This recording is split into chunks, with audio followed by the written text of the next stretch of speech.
Orusça mı söyleşirik biz yaşlar? Salam. Karaçayçı söyleşirik mi? Orusça mı söyleşirik? Alay-alayda körgü buldu. Alay-alayda tekni üçün.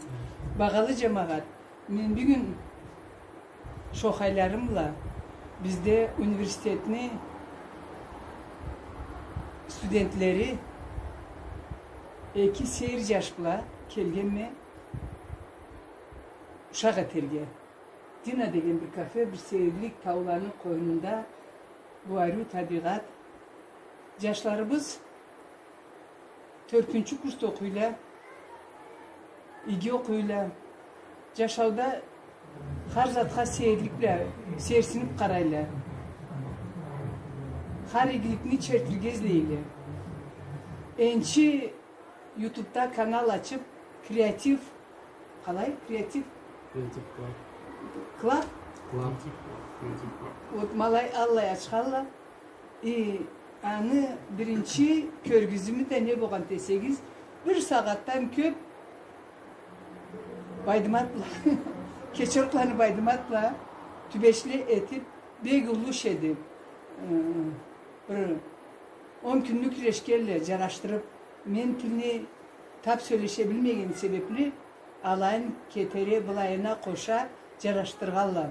Pek mağanalı işti. Men üçün de baytmayman. Bu formatta, bir seyirlik formatta, YouTube'da bir qarağız, подписаться bir etigiz bu seyirlik şoxaylağa, tenglege. Endi bayramlıklarını hacı, hem de Cemil Aytama dep hacı. Can Közden'i Murat.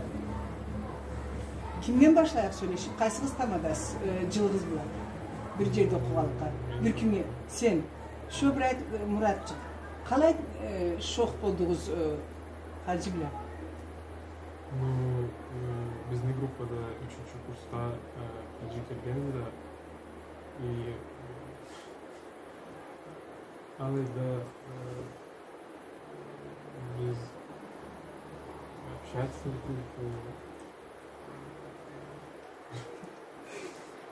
Прям bir pek aytırım. Ayçı bir ayçı senin, hoş. Uyalatır. Sizde beri nemege qarağız, köz çıkıyor. Men birinci kollejde programmistlikке okuyordum. Ondan sonra institutga da programmistlikке kirip, anda 2 yıl okup, sonra hem jurnalistikani jaratganımı anglap, ol janında taprak olup olma kesimi Y anglap olur mu deb Karaçayevski'de jurnalistika fakültesine geçemi iyi birinci günümüz blabla tanışığa kirip baran saatinde kirip barama kabinetke Murat olturat adam kireydi mi çıkardı mı ne bolatıratı ne başında başkası yoktu Murat'a niye salam yok niye söyleşken yok olturama şarlıp karayma Murat'a Murat menge safem karamaydı alay bula birge bizgetten de Bıttayev Bıttayev İslam dev okuydu bir yaş en birinci anı bula çoxlab olup ayçaqlı birini birinci anı bula aylanganım da sonra potom Murat'la Unison'a köçkenimde. Unison'da bir-birimizni girek tanıp, sonra İslam'da okuğa azırak çürüp başlaganda alay bir-birimizni tanıgandan sonra aydam men aytdım da bulay berda jurnalistika üçün köçkenme burada snimat eterim keledi, küreşirim keledi bu iş bula degenimde Murat'ın kesini kamerası var edi. Unison'da kesildiğini 2 kameramız yoktu. Murat men istemay isteyim dedi. Montajında, videonda görgeningizçe kesiyi getebiledi. Alay birinci işten başlap bir-birimizni oluş. Halleriz kelişkentni. Murat batınçtı kelişirge. Жашауымда мындан тынч адам көрмөгөн. Машалла, машалла. Калай киди? Ол калай киди?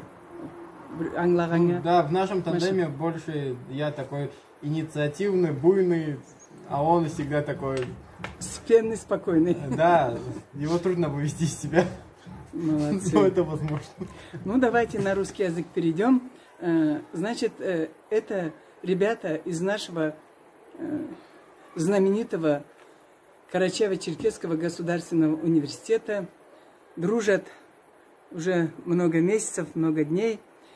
И они настолько друг друга уважают, всегда с дружелюбными подколами, всегда друг друга уважают, помогают друг другу. Ну и самое главное, они взялись за дело такое, которое в нашей республике, ну, как сказать, будет апробировано впервые. Расскажи, пожалуйста, Хаджи, это Хаджи Байрамуков. Расскажи, что это такое и как это, по-русски, чтобы мы все поняли. На самом деле идея не заключается в том, чтобы снимать столько интервью. Мы просто хотим внести некую новизну в медиасферу, в новостную вселенную нашей республики, скажем так, в медиасферу, какую-то новизну. Это не обязательно должно быть что-то абсолютно новое, придуманное нами, потому что в нашей республике не снимается, не проектируется, не практикуется очень много форматов, которые в глобальной сети можно встретить часто и они пользуются популярностью. И мы бы хотели, чтобы в нашей республике это тоже процветало, чтобы у нас было много разных форматов, где разные гости в разных сферах могли бы себя проявить, рассказать о себе. В том числе мы начали наше первое интервью с Кичеркой Байдма Саидмазановной показать не талантливого человека, который на сегодняшний день является кумиром многих. Показать, что этот человек для того, чтобы им стать, прошел определенный путь, терник на этом пути, преодолел это, не остановился. Ну и показать, что любой труд в конце концов признается, и для таких молодых людей, как я, как Мурат, как наши одногруппники, для молодого поколения это очень важно, ценно и нужно. И говоря о проекте Creative Club, условно говоря, следующее видео, которое мы хотим снять для YouTube, это обзор на клуб по интересам, который создан в нашем университете студенткой 3-го курса факультета журналистики, культ просвещения, где собираются молодые люди, студенты, обсуждают книги, фильмы, обсуждают культуру, обсуждают искусство, показать, что новое поколение, хотя и любят его хаять в интернете, но оно увлекается в разных сферах, разными жанрами, разным форматом. Условно говоря, любой молодой человек может слушать Моргенштерна в наушниках и при этом находиться в каком-то музее, смотреть на разные, быть на каких-то выставках, увлекаться историей, увлекаться культурой. Вот. Ну, конечно, в будущем мы планируем снимать разные форматы, в том числе и просветительные, в том числе и развлекательные. Надеюсь, у нас это получится. Да. Мурат, тебе насколько интересно работать с Хаджи? Ну... А ты не по 10-бальной шкале? По 10-бальной шкале. Благодаря Хаджи и его идее и предложению снять вот такой и создать такой проект и начать вот с таких интервью, без него я бы к этому не пришел бы, не начал бы такой самый масштабный проект, который я снимал, делал вместе с ним. И я надеюсь, что это будет не последнее. Ну, здорово. Да, у вас, значит, интересы, как сказать, рифмуются ваши Да. интересы, и значит, у вас долгая дружба будет. Я желаю этого. Но, Спасибо. ребята, помимо вот съемок, что вас еще сближает? Роднит? Помимо съемок. Может быть, характер, может быть, какое-то поведение, может быть, вид, я не знаю, ну, вплоть до голоса. Ты, Мурат, скажи, пожалуйста, Ну, что тебе нравится в хаджи и что не нравится? И не стесняйся. Если он на тебя кинется, я его... Ну, Накажу. мне нравится то, что мы можем примерно сойтись характерами, и мы, можно сказать, похожи в каком-то мировоззрении, сходимся во мнениях, и благодаря этому у нас получается какой-то контакт. Здорово. А что тебе не нравится в нем? Не стесняйся. Болтливость. Какой? Не стесняйся, говори. Ну, я пока таких черт не заметил. Спасибо. Может, скоро замечу. Так, Хачич, что тебе нравится в Мурате? В отличие, мне кажется, в этом моменте наши мнения расходятся. Мне кажется, мы сработались и сдружились только потому, что у нас максимально все разное. При этом есть, как это сформулировать-то? У нас есть общая работа, общий интерес, который нас, который пересекается в одном моменте, но в целом наши характеры, они максимально разные. Я более импульсивный, буйный, эмоциональный, инициативный, в отличие от некоторых. Вот. А он более спокойный, не сказать, что он ведомый, но он человек, который может выслушать любое предложение и при этом не только поддержать в плане «да, у тебя получится». Если бы он сказал в моменте, когда я ему предложил снимать видео «да, у тебя получится, молодец, дерзай», то вряд ли бы у меня что-то получилось. Вместо этого он сказал «классная идея, я тебе помогу, и мы это сделаем вместе». И очень важно, я замечал, что вокруг меня на самом деле очень много молодых, талантливых, одаренных людей, но безинициативных. Люди, они, ну, эти молодые люди, те же мои знакомые, друзья, они пишут стихи, они рисуют.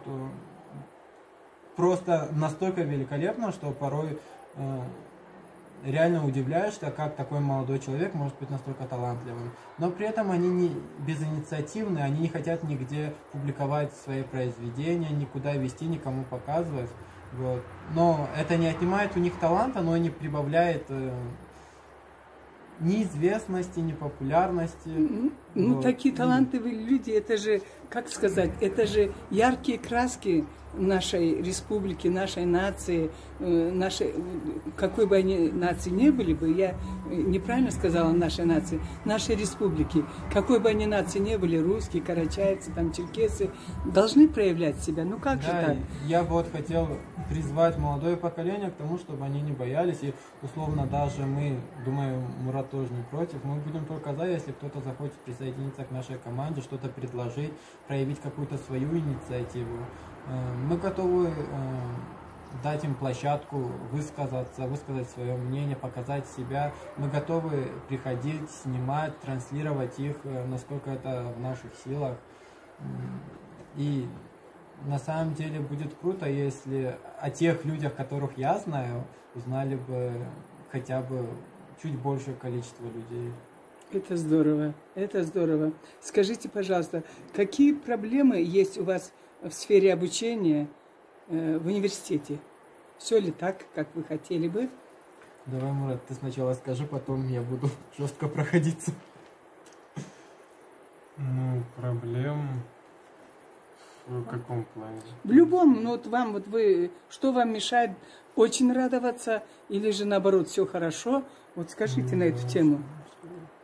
Что-то волнует, может быть, вот бывает же так вот. Как и в любом учебном заведении, есть плюсы и минусы, и говорить о каких-то явных вещах я не стану. Есть проблема в том, что у нас, как я и говорил, нет аппаратуры, на которой мы могли бы снимать.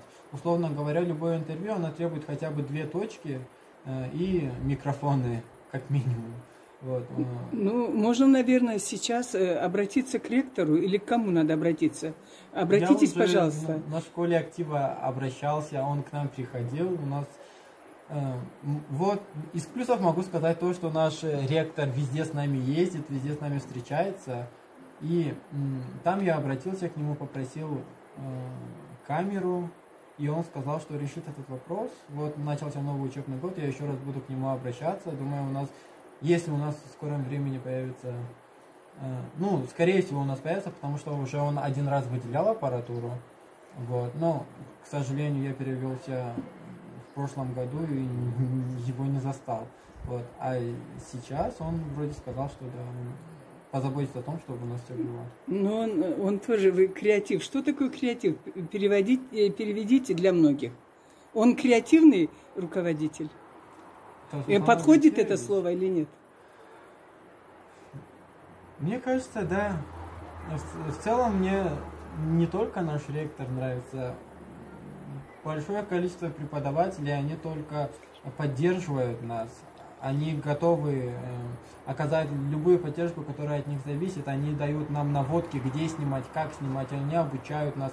Они все время стараются как-то развивать нас в этой сфере. Называйте фамилии-то, это ж приятно.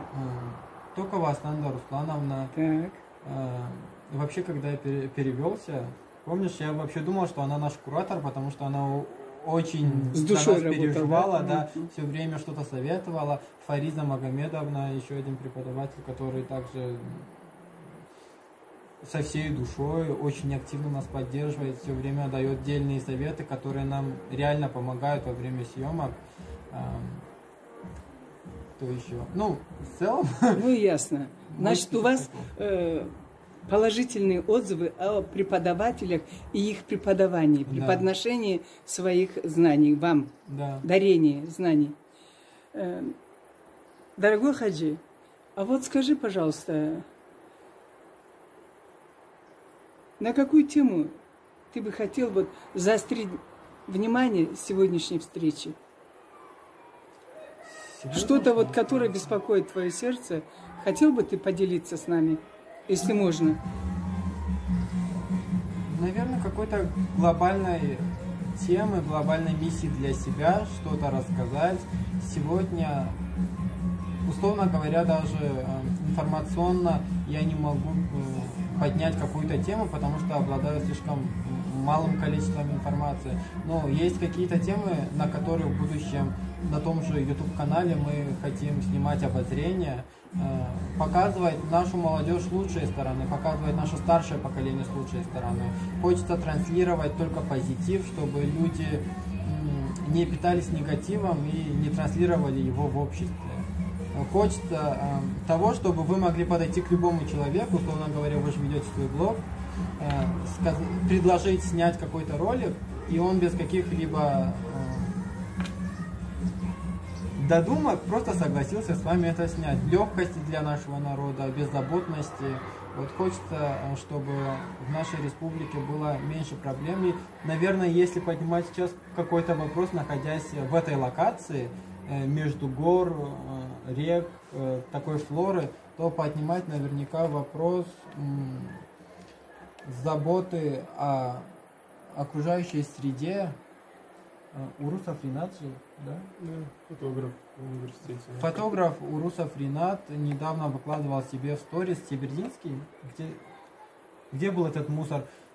Просто у нас очень красивые места на самом деле, и наши люди хоть и жалуются на то, что у нас нет денег, но очень часто можно увидеть и заграничных гостей, и наших местных, которые везде отдыхают, но при этом хочется, чтобы после отдыха, после того, как они расслабились, уходя, они забирали с собой этот мусор, чтобы они нигде его не оставляли. Вот. Хаджи, только вчера я залила на эту тему. Куда ни пойди, берега рек, это тряпки, это бутылки, спиртосодержащие, вина, водки, коньяки.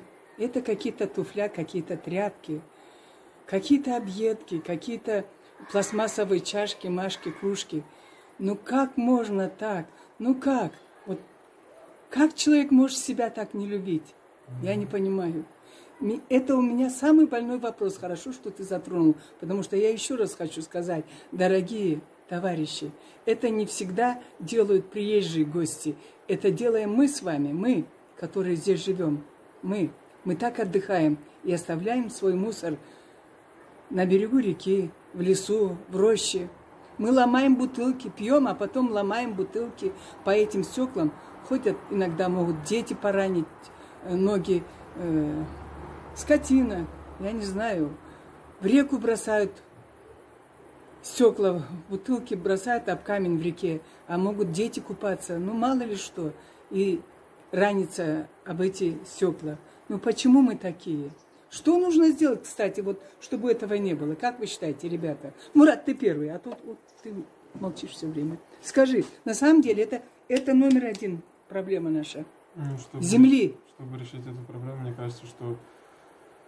Люди осознания нету. Просто другие какие мероприятия? Как ты считаешь? Вот меры. Мне кажется, в первую очередь с детства родители должны закладывать некое воспитание и понимание того, что вот такие вещи, вот так мусорить на природе нельзя.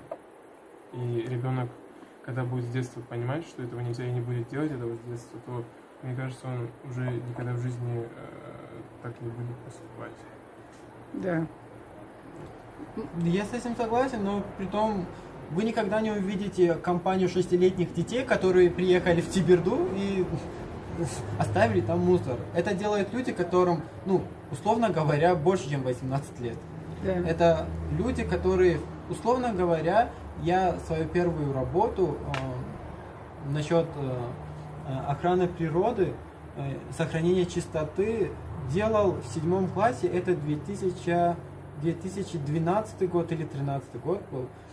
Я ходил по нашему аул Новая Джигута, и фотографировал места, куда мои односельчане, скорее всего односельчане, потому что... Сбрасывали мусор. Да, и это были места, где, условно говоря, ходили люди. Это не были какие-то специальные места.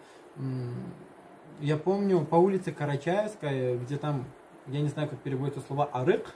Арык, река. Там река наверняка когда-то проходила. Да. Вот. Там настолько много было мусора, и можно даже сейчас это увидеть. Там и сейчас есть этот мусор. И возникает вопрос, зачем? Там буквально в 2 метрах находится чей-то огород. Вот. Буквально там через метр находится дорога, по которой ходят люди. И вот я в 7 классе, сколько мне лет было, если я в 5 лет пошел? 12 лет, да? Да. Вот, в 12 лет я это осознал. Вот. И мое обращение к взрослым людям, к людям, у которых есть сознание, к людям, которые хоть что-то понимают. Опять-таки повторюсь, этот мусор туда не таскают 6-летние, 5-летние, 4-летние дети. Этот мусор там оставляют взрослые люди. Они приезжают туда на машинах и скидывают туда. Но если у тебя есть машина, если у тебя есть возможность привезти этот мусор туда, зачем нести его туда, где ходят люди? Есть же специальные места. Хочу похвалить нашего нового депутата, который организовал для нас мусоровозы, и которые каждую неделю в субботу приезжают и забирают мусор. Откуда? Прямо... С села, да, из села? Да, они ходят... А кто депутат? Честно, я не знаю. Не помнишь, да? Ну, ясно. Нет. Я могу сказать о нем только лучшее, потому что у нас очень много, у нас и федеральную трассу отремонтировали, и вот мусоровоз появился, и все остальное. Вот. Человек, который, скорее всего, ни в чей огород не камень, хотя там булыжник полетел только что. Вот. Наш депутат, могу сказать, что он, Новой Джигуты, он, вероятно, человек, который реально болеет всей душой за свой аул, раз он, по-моему, только год прошел или 1,5 года, но он начал чем-то заниматься, делать что-то для нас. И, конечно же, когда к твоему дому подъезжает мусоровоз и забирает весь мусор, это круто. Приятно. Хаджи, многие хотели бы тебя в лицо видеть вот так вот, не в поэзии. Я знаю, что ты с глубокого детства увлекаешься стихосложением. Расскажи, как ты к этому пришел? Как ты начал? Кто у тебя в семье? Есть ли творческие люди? В семье? Рассказывай все. В семье творческих людей как таковых нет. если говорить именно о творчестве.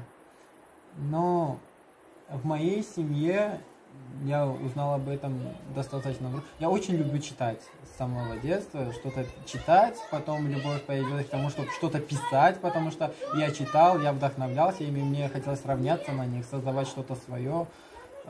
И я потом узнал, что моя мама тоже очень любила читать. Да, может быть, передалось от нее вот что-то. Из классиков кто тебе по нраву, по душе? И у меня многие тоже, но вот... Насколько бы это не было странно, наверное, я никого не могу процитировать, но если читать и с душой, когда я проникаюсь, это вот Байрамукова Халимат. Не Ясно. потому что она Байрамукова, Ясно, просто ясно. мне нравится. Конечно, это же вообще наш классик. Мне... А из советских классиков? Не знаю, кого можно назвать. Стихотворца назови, ладно. Наверняка проблема даже в том, что я не то, что не знаю, кого назвать, не могу никого назвать, а в том, что я не знаю, кого назвать. Потому что я только что сказал, что не могу поднять какую-то тему, и сразу уже вторая тема нарисовывается. То, что у нас в школах не было достаточно книг и материала для того, чтобы углубленно изучать родной язык и родную литературу. Ну, как хорошо, что ты это затронул. Скажи, в твое время, когда ты учился, достаточно ли было книг на родном языке? Нет.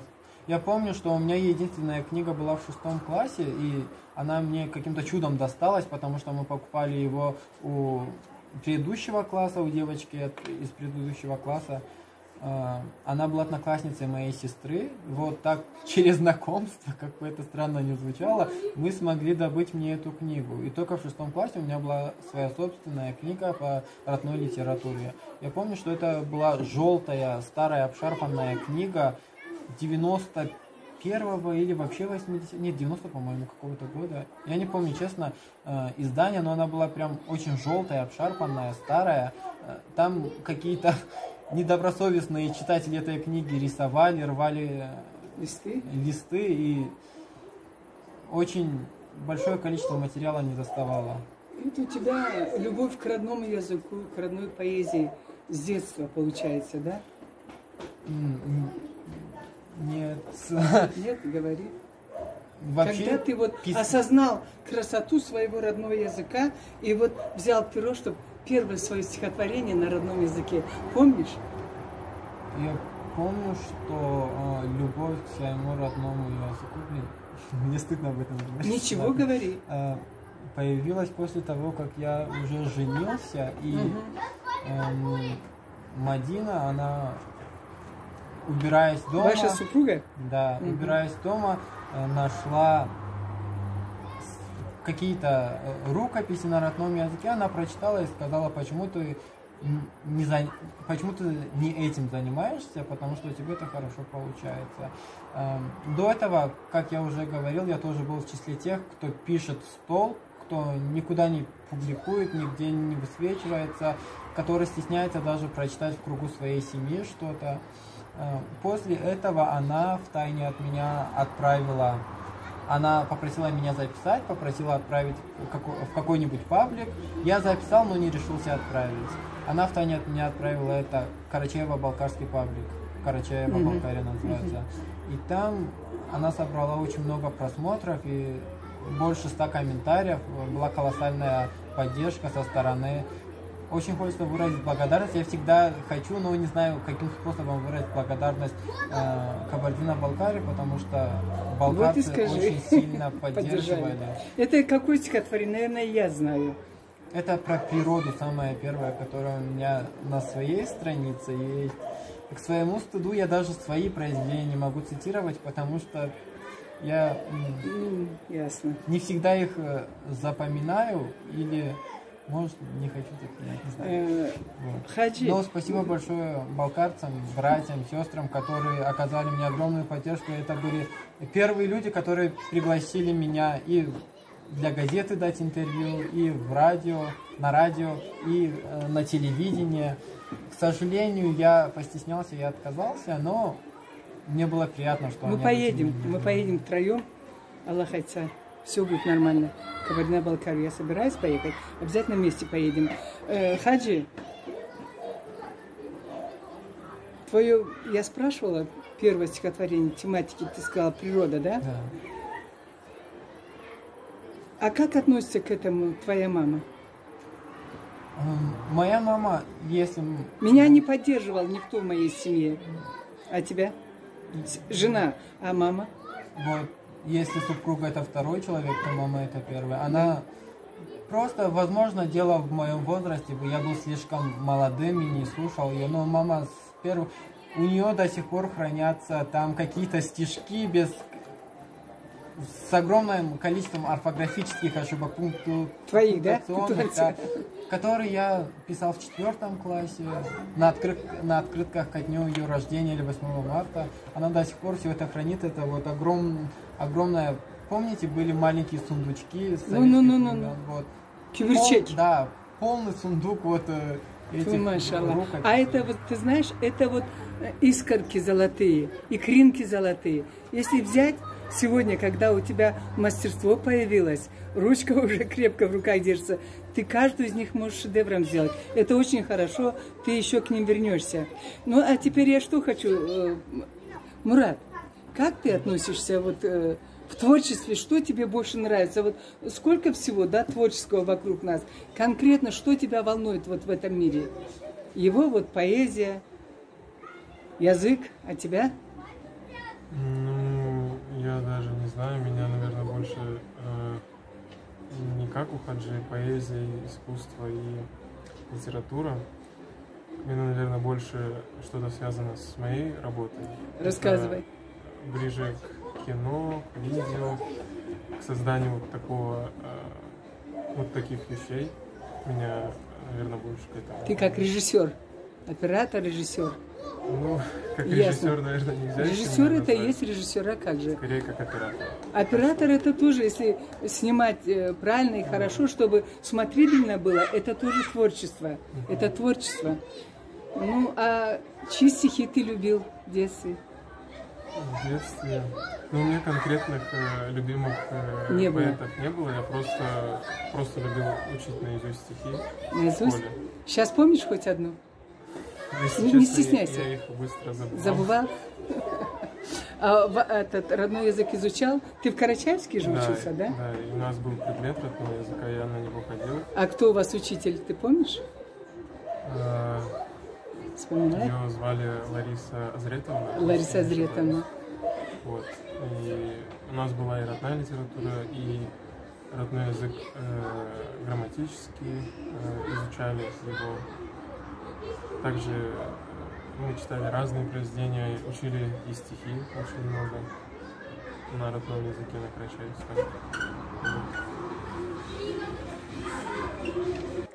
Ну, Джана Мурат, твоя мама как бы у меня на руках выросла. Мы соседи. Бок о бок столько лет прожили. Узденов Борис и ее отец, агроном, известный на всю республику. И ее мама Люаза, мы подруги. Я даже Люазу возила с собой в Турцию, когда я занималась турпоходами, торговлей. Я возила твою бабушку с собой. Твоя мама очень замечательная. И вся семья Узденовых замечательная. Никогда лишнего слова не скажут. Всегда поздороваются. Всегда опрятный, чистый. Двор у них убранный, чистый. Ну, как тебе сказать? Настоящие горцы. Отца я знаю на лицо Джанкезова. Знаю, что он известный спортсмен в свое время. А сейчас он преподает в университете. Тоже знаю. Скажи, пожалуйста, тебе вот... сфера увлечений бывших отца, нравится или нет спорт? Ты на вид спортсмен, как будто, я не знаю, дзюдоист какой-то. Ну, безусловно, да, мне очень интересует сфера вот спорта именно, которыми занимались отец и дядя мой. Вот. Какие у них достижения? Вот самый крупный, можешь вспомнить? Ну, у меня, у отца были, если не ошибаюсь, достижения в армрестлинге на чемпионате России. То ли призовые места занимали, то ли первые. Ясно, не ясно. помню. Это и есть призовые, какая разница. Да. Здорово. Армрестлинг, да? Да. А дядя чем занимался? Дядя у меня занимался легкой атлетикой, толканием ядра и тоже на чемпионате России, но это были соревнования по полтаж, где метают камни, и там он занимал первые места. Вот. А мама сейчас чем занимается? Мама у меня тоже преподает в университете. Что сейчас. преподает? На факультете, на естественно-географическом факультете преподает. Здорово, привет передавай. Я знаю обеих ваших мам, и ты маме привет передавай, супруге, деткам передавай. А тебе, дорогой Мурат, значит, надо равняться на хаджи. Посмотри, это уже папа, двойной, кажется, да? Двойной папа, а ты еще холостяком ходишь, а? Что это такое? Девчонки города Карачаевского района, университет, посмотрите, парень на выдане, супер парень. Ишленген жаш, арю халиси боган. Ту, машалла. Подписываюсь под каждым словом. Вот, спасибо. Ну, ребята, может быть, что-нибудь продолжим или что? Я сейчас пока приостановлю. О чем бы еще хотелось сказать вам? Подумайте, пожалуйста. Ну, культура наша, конечно же, желает оставлять лучшего, хотя мы самые лучшие песни, самые лучшие танцы. Но как-то, мне кажется, мы на одном уровне, на уровне груди держимся. Не у ног, не подошвы, а именно на груди. А хочется взлететь еще больше, жар птицы, чтобы Карачаево-Черкесия летела по планете и танцами, и песнями, не разовыми там раз 5 лет, а вот как-то, чтобы мы постоянно были на слуху. Ну да, сейчас очень много новых артистов появилось.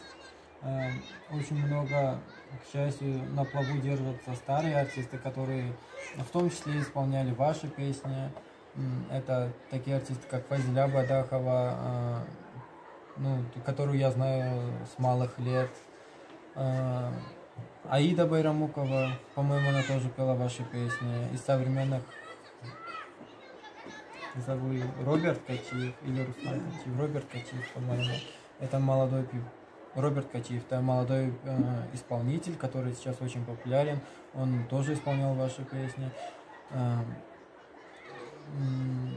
Это из тех, которых знаете вы. Но помимо них, конечно, есть еще новые артисты. Хочется отметить очень талантливого молодого артиста. Может быть, посредством меня вы как-то свяжетесь друг с другом. Это Руслан Эдиев.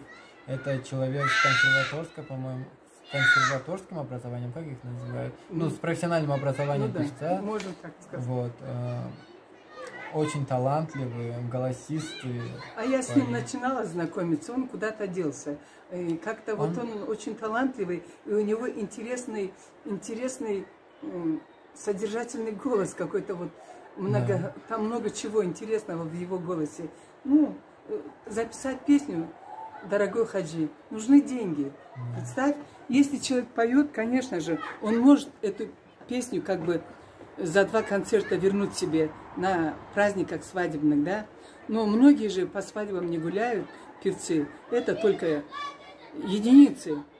И поэтому очень трудно тому же Руслану, если он на концертах не поет платных, одну песню записать минимум 15 тысяч. Это целый месяц человек должен работать. И даже 15 не получает. Вот как отдать за одну песню? Я не знаю. Очень трудно вот эта сфера. Нельзя ли в институте открыть, чтобы вот как хорошо, что ты затронул эту тему. В университете есть там один, который внизу работает. Как же фамилия? Я знаю, что Кузнецов. Да, у нас есть. Да, но я чтобы, у него не был. Да, чтобы бесплатно записывали песни. Неужели это не могут организовать за какую-то сумму университет? Вот я обращаюсь к руководству университета, чтобы хотя бы в месяц 7, 8, 10 песен записывали на 1-м этаже, где я была, у Кузнецова. Игорь Кузнецов. Как так? Там же вроде и так бесплатно, нет?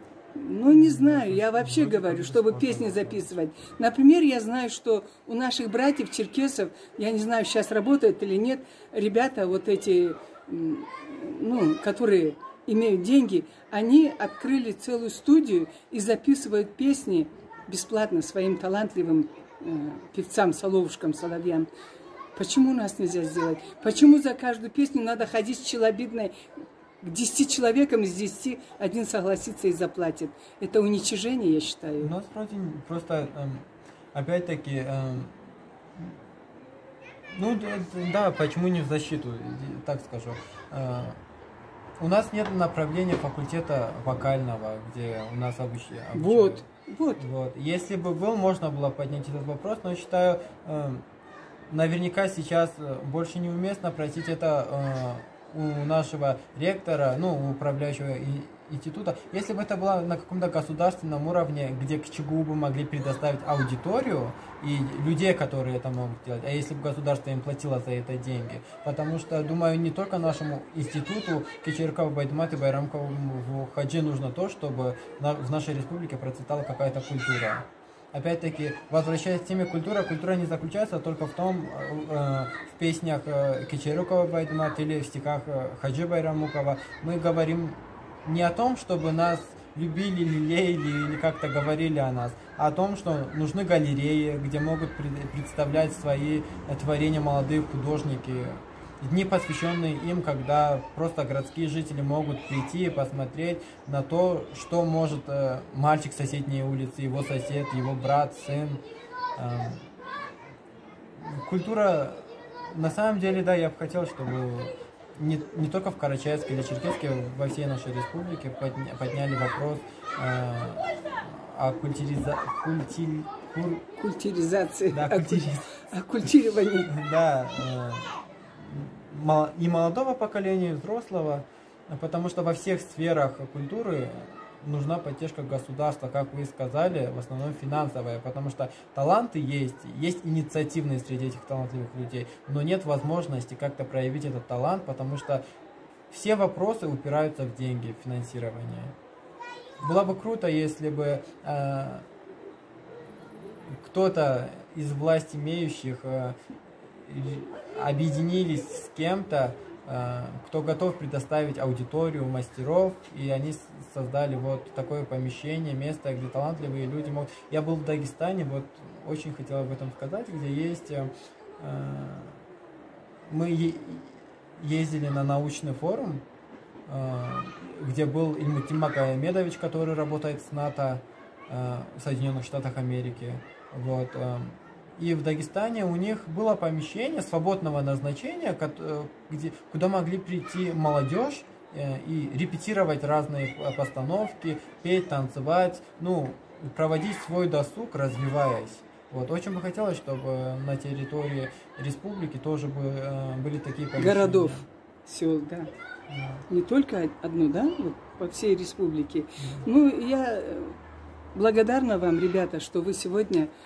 Мои два крыла, я летаю с вами, машалла, очень рада тому, что вы мне уделили внимание как оператор и как режиссер, как редактор. Желающие, посмотрите, пожалуйста, на ютубе, канал еще раз скажите. Креатив Клаб. Клаб? Да. Креатив Клаб, надо латинскими буквами писать. Они начали с великой, в кавычках, Байдмат Кечеруковой свое турне именно по такому искусству, творчеству такому.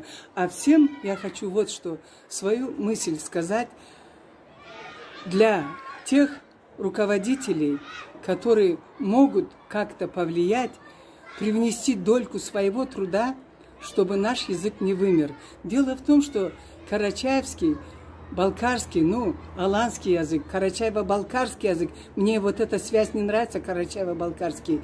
Почему мы одна нация? Карачаевский язык буду говорить, но это и балкарцы, и карачаевцы. Он вошел в книгу вымирающих языков. Вы представляете? И занимает не последнее место. Стало быть, мы как пришли к этому? Вы представляете? Вот мы сегодня вспоминали. Детских песенок не было. Байдмат, акушерка Байдмат должна была создать книгу песенник для детей нотированный. Ансамбль первый создать Байдмат, акушерка. А куда смотрят работники культуры? министры, заведующие, завклубов и так далее. Нету интереса, нету никакого, вот, как он сказал, сподвигнуть людей на творчество. Вот плывут себе и плывут по волнам. Язык наш, чтоб не вымер, что нужно? Прежде всего, дома разговаривать на родном языке родителям. Второе, в детских садиках. Почему, когда идешь в детский садик, будут играть тебе любую песню на русском языке? И редко, когда мини-таус поют или еще что-нибудь. Почему детей с детства в детских садиках не приучают к родному языку, к родным стихам посредством, то есть к родному языку посредством стихотворений, посредством песен и общения на родном языке? В школах почему так мизерно книг на родном языке? Почему дети в школах сидят за одной партой по 3 человека, имея один учебник на 3? Ну как так можно? Объясните, пожалуйста, как? Теперь, почему так мало детских песен? Кроме Байдымат, что, никто не сочиняет их? Ну что это такое? Дети должны петь с детства, с пеленок, начиная с колыбельных. Надо на родном языке колыбельные петь им, стихи рассказывать детям, песни петь детям надо. Это родители. Мы виноваты. Воспитатели, мы виноваты. Заведующие, мы виноваты. Горано, начальники, мы виноваты. Министерство образования, культуры, мы виноваты. Товарищи министры, ну я до президента не дохожу, потому что вы его не теребите, я знаю. Вы плывете тоже по накатной. Пожалуйста. Пожалуйста, это касается не только карачаевского языка, это всех малых народов. Туда входит, я думаю, и черкесский язык, и абазинский язык. Пожалуйста, ну встряхнитесь, товарищи министры, дорогие господа министры, пожалуйста, давайте все вместе возьмемся, чтобы наш язык не погиб от нашего бездействия, от нашего равнодушия.